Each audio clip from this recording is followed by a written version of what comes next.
Working out in the garden, working with the soil, reminds me that it doesn't matter what something looks like on the surface as much as it matters what's going on under the surface.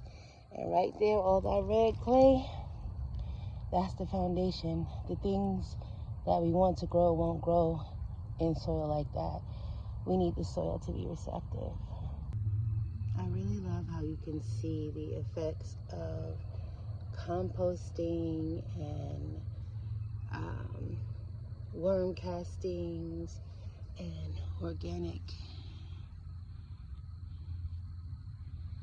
nutrients being placed in the soil and turning it from this to this. This, it's not exactly black soil, but it's receptive.